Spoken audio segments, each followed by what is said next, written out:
Greetings out there, and welcome to another show of Tell It Like It Is. I'm your host, Morrisman, and my co-host is Spencer Joseph. And today we're going to do a special video, or show. And the show is entitled, What is your favorite decade so far in your life and why? And I've asked some of my subscribers, and they were kind enough to message me some of their answers. And I'm going to read one out of there right now. And this is Sam. How you doing, Sam? Sam basically says, favorite decade, I would say the 80s so far, due to the fact that I was a young child from 3 to 12 years of age in this decade. Fairly carefree and pop culture at the time, especially the music. And I would agree with you, Sam. That's my favorite decade too, the 80s, and I'm gonna tell you why. It was more so a coming of age. You know, I was becoming a young man out of high school, going to college, working. The music was fabulous. You know, the rock music was on point. Pop and synthesized music was coming into view.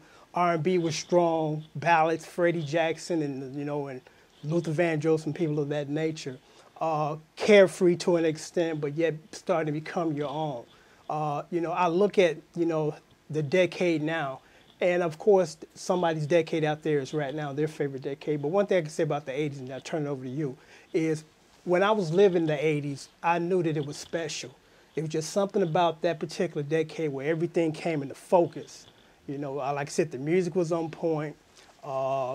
Working, just starting gathering your own stuff, getting out there and becoming a man. So I'm gonna, go elaborate more on that, but I'm gonna turn it over to Joe, because I don't know what Joe's favorite decade is, and he's about to share it with us. So you have the floor, my friend. All right, well, I'm a couple minutes old on his, so I'm a 2-minute egg and he's a 3-minute egg. So I have several decades. I remember the 80s, but my favorite decade started in the 60s. Now you understand what I'm talking about. I had the 60s, 70s, 80s, 90s, year 2000. And the music was a renaissance music for me also, music and art. I happen to be an artist. I caught the end of that period they call the Bohemian Beatnik era, which went into the hippie era. The music had changed. Rock and roll had developed more than Elvis Presley. Fashions had changed. The 60s and the 70s was a renaissance period for me and a lot of other people my age. It was an era where I discovered new foods. I got into different cultures. I began to realize cultures have different music and different arts. That was a renaissance going on. I went through that hippie era. Andy Warhol. And some people I want to get into right now. And music and art always influence our decades. Absolutely. Absolutely. And I wasn't too crazy about that disco thing, not at all. It was like synthetic music to me, because when I first started off in music, most of the music I got was acoustical music. They had electric guitar, but most all the music was acoustical music.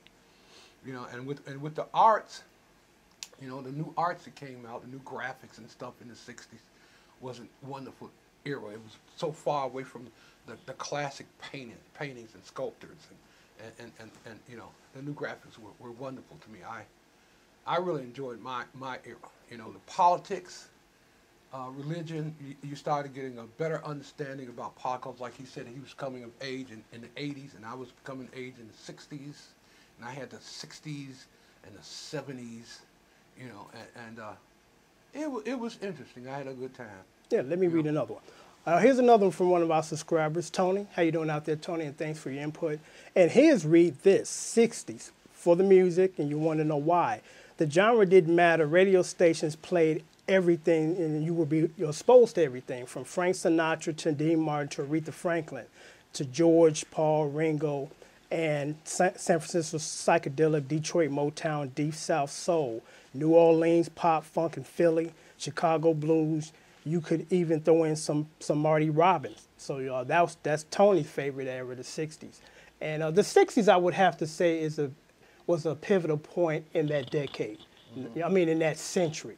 You know, because a lot of things took place. The civil rights movement, music, Woodstock, you know, black people finally trying to bond together and make a strong voice and not be treated like second-class citizens. So that was a very pivotal decade in that century, because I was born in the '60s. And, you know, I was a little guy in the '60s, and I kind of knew what was going on, you know. In the late '60s, about '69 is when I can start having really clear recollections of the '60s. But for me, again, the '80s was everything to me, because, again, and it's because of my age at that time. I was coming of age. But unfortunately, some things that were kicking off near the end of the '80s was kind of ugly and negative. You know, the AIDS thing kicked off. Reaganomics was starting to affect the country and still does to this date. You know, so there was some bad things brewing on the horizon in the '80s, but overall, to me personally, that was a wonderful era. And I always kid, and actually I'm not kidding, but if I could build a time machine, I'd go back to the '80s and stay forever, you know.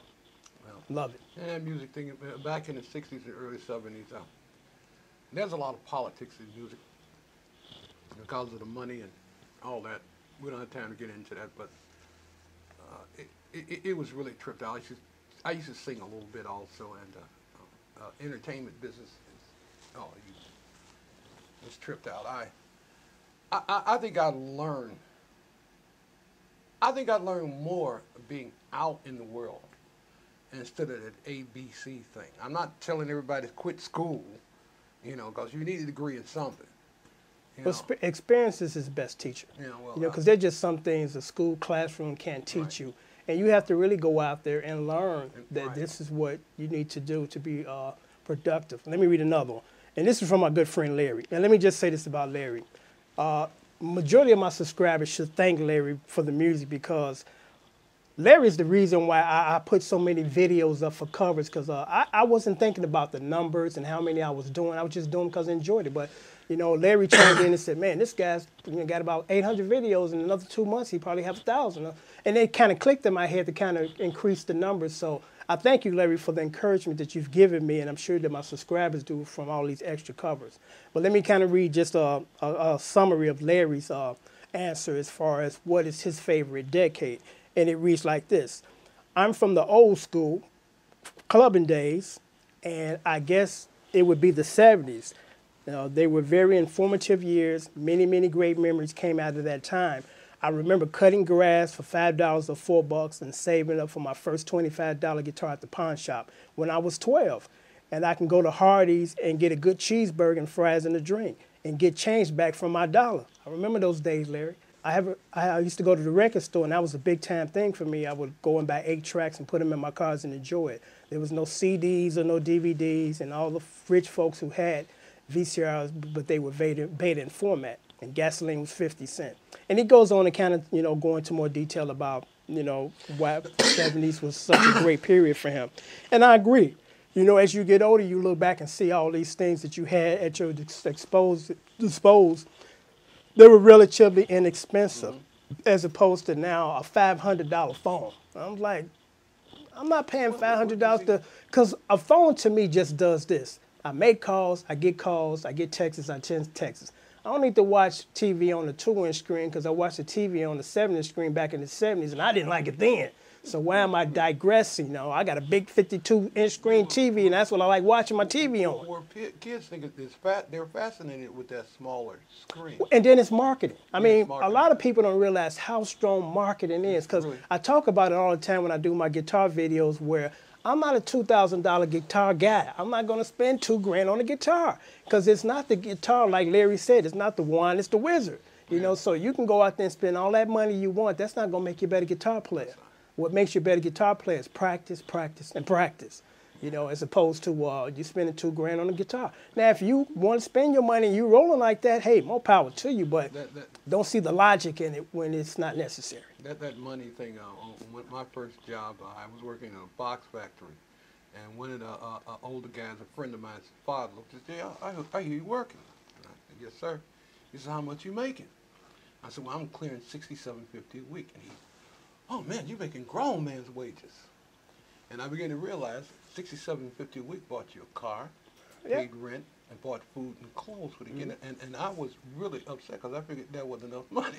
Yeah, well, that's why it's good to go out there in the world to gauge what is reality. Because a lot of times we don't have a concept of reality if we're not out there experiencing it. Because like you said, you thought that was not enough. And he's telling you get more than enough. Yeah, grown folks' wages. Right, and some people don't realize that until they interact with other people and realize what things are. And my first date, I had $5.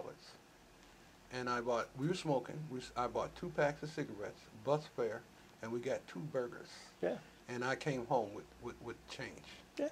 And with $5 now, that's a cup and a half coffee. Yeah, I mean, nowadays, not a super high-end date, not a McDonald's date, somewhere in the middle date will cost you anywhere from $40 to $80. In a nice restaurant, good service, good food.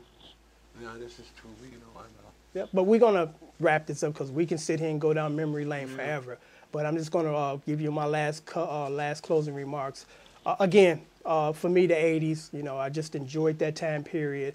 I realized when I was living it that it was a special period, and I thank God that I grew up in the era that I did during that time. So I'll turn it over to you, and then we're going to close. Mine was between 1965 and 1975. And a little piece of the late 80s. I had went up to Canada, and you have to learn to use your time wisely because, as you can see, it goes quickly. Yesterday, I was 18. And you can't recapture. And you can't recapture. Yeah, you can't go back and relive something that you want to relive. Enjoy that moment when you can and recognize that it's a special moment.